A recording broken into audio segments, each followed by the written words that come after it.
So recently we got the Urban Legends War Bond, and I have personally been incredibly happy with the monetization on Helldivers 2. It's $40 for the game.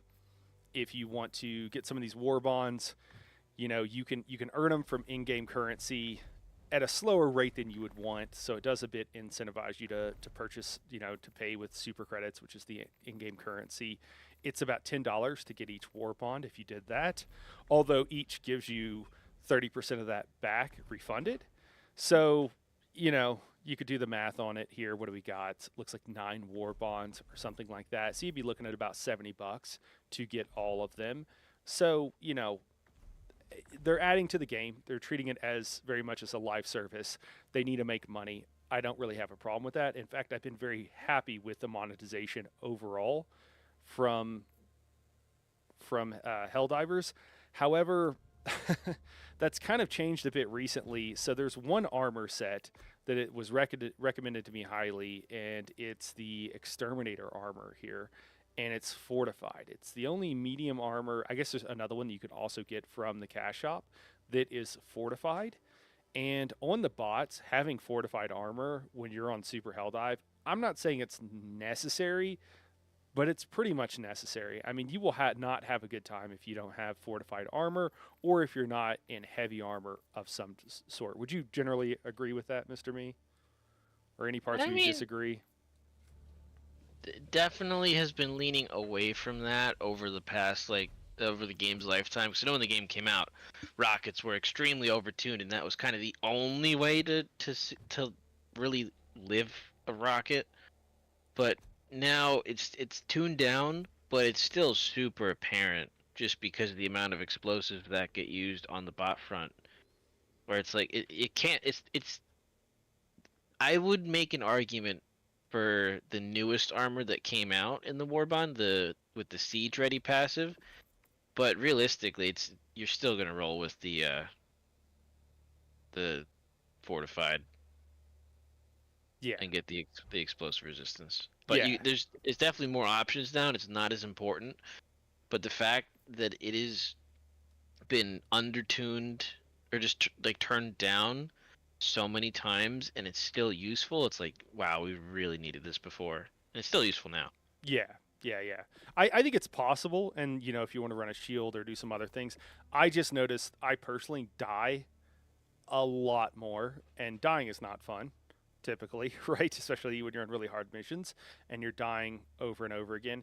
I die a ton of times. I die vastly more whenever I don't have the explosive resistant armor, to where for me, I feel like it's mandatory. If I were recommending, when I'm doing a guide and recommending something, like explosive resistant armor is pretty much mandatory. So that was one thing where I didn't particularly love that.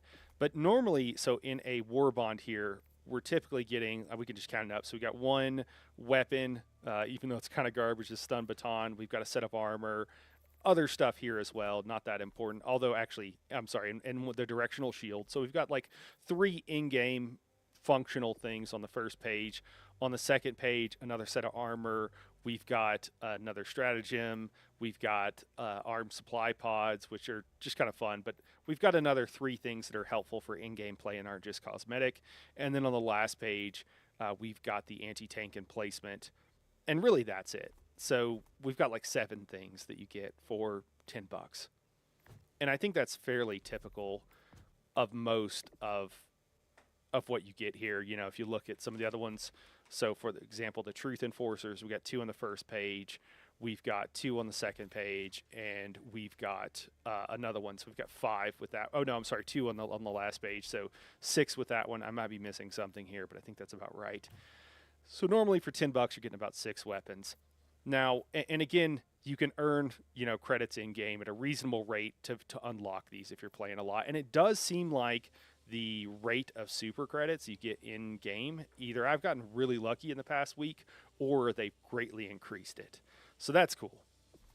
However, going to the superstore right now, and with what I said earlier, with that armor being like the best medium armor you can wear for bots, in my humble opinion. And I think that's, I think you could argue that there was other good stuff, but it's by far the best. And so much so that people have told me to get it, and I finally got it, and I was like, oh my God, this is great. But now we've got more stuff in the superstore, and we've gotten our second weapon, I believe. So we had the a melee weapon that was in before, and now we've got an assault rifle. We've got some more stuff, and this assault rifle is over $5 just for one item. I know how I feel about this. Mr. Me, do you want to say anything about it, man? I mean, like, I liked the game, so I bought it, but we're gonna get into a trend where enough people enjoy the game and want the cool stuff where, God forbid, Arrowhead's like, oh, we can make money. This made us a lot of money. Let's do it again. So they release another thing, and then that does really well too. And then they release another thing, and then the war bonds get kind of stale because it's like they'll eventually make the war bonds smaller, realize that they could make more money putting items individually in the superstore, and the kind of monetization that we've come to enjoy, but most likely we've come to believe is fair, will kind of go out the window. Yeah. And before, most of the armor sets, too, I would point out, most of them didn't have a unique armor passive. It was simply a reskinning for the most Yes. part. And then with that explosive resistant medium armor, it was the only medium armor with that ability. You can get it on heavy armor. And then now we've got another armor passive. Again, armor passives don't bother me as much because I think they're a lot less useful. But the weapons, and this is for a game, right? Like this is a crossover thing that they're doing with Yes. Sony, which is, the publisher, I imagine, of both these games. Almost certainly that's the case. I don't know for sure. Killzone here, which I pulled up on the Wikipedia. God, that white is blinding. I'm sorry.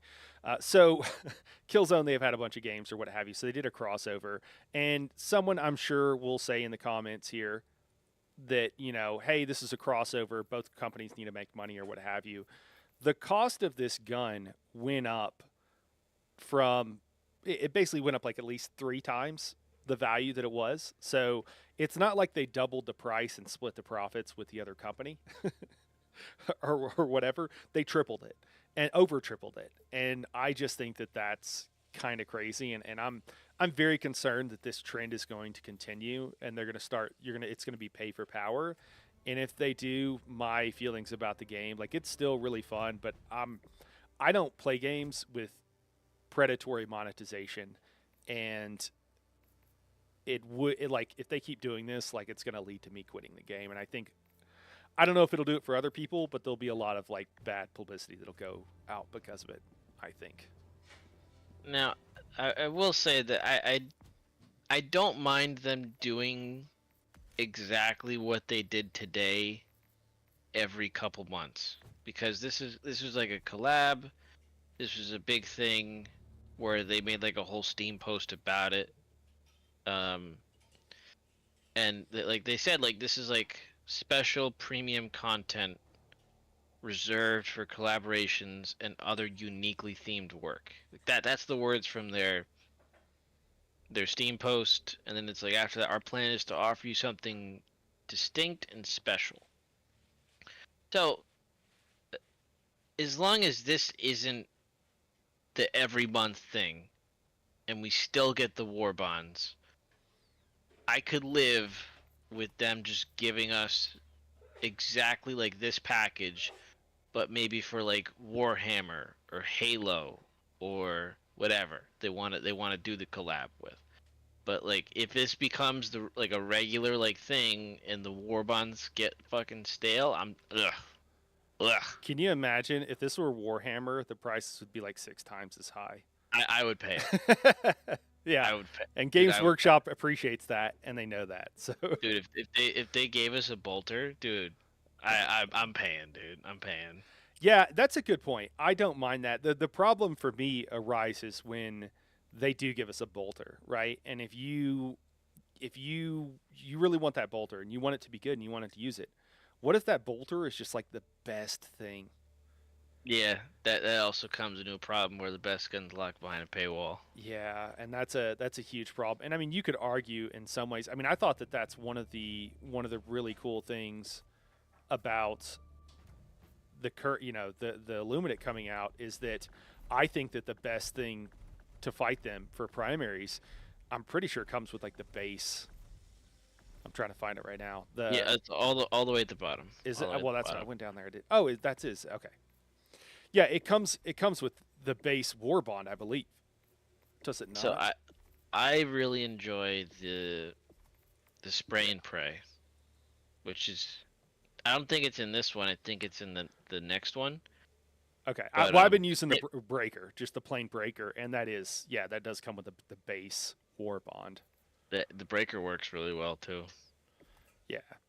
So, and I thought that was really cool. And, again, not forcing people. Yeah, there are options out there. Yeah, there's some really fun things if you want to, you're getting a live service. You're kind of paying for it by buying these, or you play so much that you don't really need to, whatever the case may be. But yeah, I don't know. I hope that they don't get out of control with this superstore and that they keep it. I'd really like them to see it keep it mostly cosmetic, if not entirely cosmetic.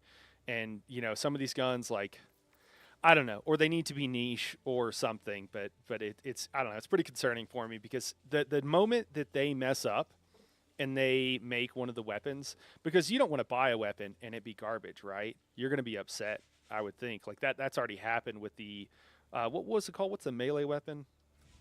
The stun baton. Yeah, and that's the stun baton. By all accounts, is garbage. Like it's not great, you know. But I mean, it's not maybe garbage. It's maybe it's not very good. But you don't want to pay for a weapon, and then not be very good, and so that's upsetting to the person who bought it. But at the same time, if it's too good, it's going to be upsetting to everybody who doesn't want to pay $6 for a gun or what have you. So, anyways, my 2 cents. Something I'm very concerned about. I don't like, I'm sure people will be like, "Oh, you're causing drama." I don't like drama videos, but I just think it was important. So, thanks for taking the time to chat with me about it, man. Absolutely, man.